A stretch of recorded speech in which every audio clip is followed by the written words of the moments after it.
So, day one, RPGaDay 2018. And the question for the day is, what do you love about RPGs? And I think there's a few things I really love about role-playing games. The primary one is the social aspect. It's an excuse as much as anything else to sit down and chat and laugh and have fun with your mates. And that's really good. I don't do enough of that. I certainly didn't do enough of that. I'm doing more of it now that I'm playing regularly. So that's really good. I really enjoy that. But beyond just having a chat and having a laugh, one way of describing role-playing games is collaborative storytelling. You all spend time together. It's not just whoever's running the game that's telling the story they want to tell. It's seeing that story evolve as the characters get involved with what's going on in the background, and that's really good. The stories can last years. You know, I've had a couple of stories that ran. We play pretty much every other week. A couple of times we've run for a couple of years and had a lot of fun, and you've seen characters grow and evolve, and the game's been really good. But what I really love are these little nuggets that you get, these little experiences which suddenly just shine out of the dark. And it doesn't matter how much I try and explain that to people that weren't there. Only the 5 or 6 people sitting around the table understand what was really going on. A little happening, you try and explain it to somebody and you can spend 20 minutes trying to get them to understand. It's just not worth it. But only the people that were sitting around understand why my brother gets in a cold sweat when I describe a bedroom with lots of pink frilly stuff and weird looking dolls with animal skulls for heads.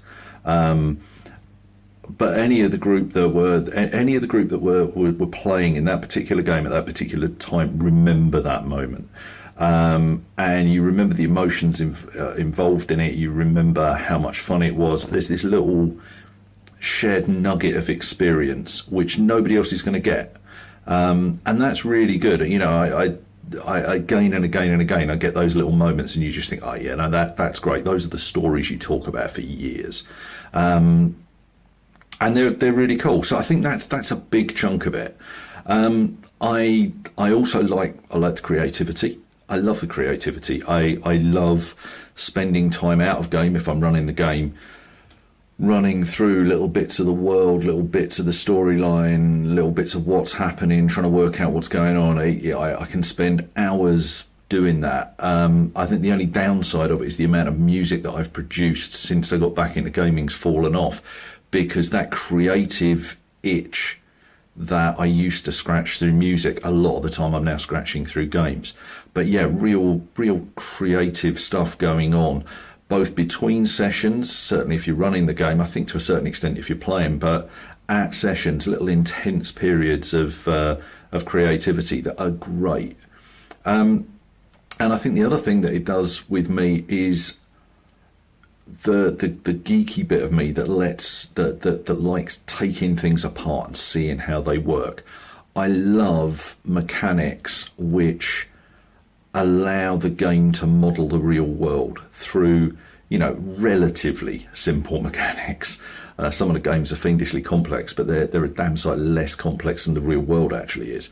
But you can model the world in a variety of different ways, and you can also model different genres in a variety of different ways. So if you're playing a bleak horror game, a relatively simple set of mechanics will allow you to model the world but make the game feel like a bleak horror movie or a bleak horror story. If you want to run a 1930s Indiana Jones feeding Nazis to dinosaurs game, then a different set of rules will do that. And you can tell those stories and create those stories. And you can see the game shift slightly. And I like that modelling. I like the cleverness of it. And I like trying to work out how to use them better.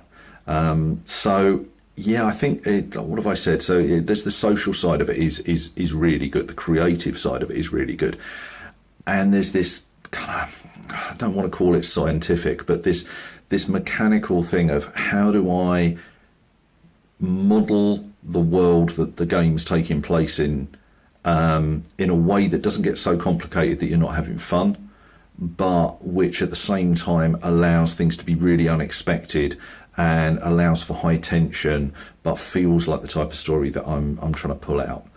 So there's probably other reasons that I love RPGs, but those three are the key ones, I think, for me. So, there we go. Day one. Done.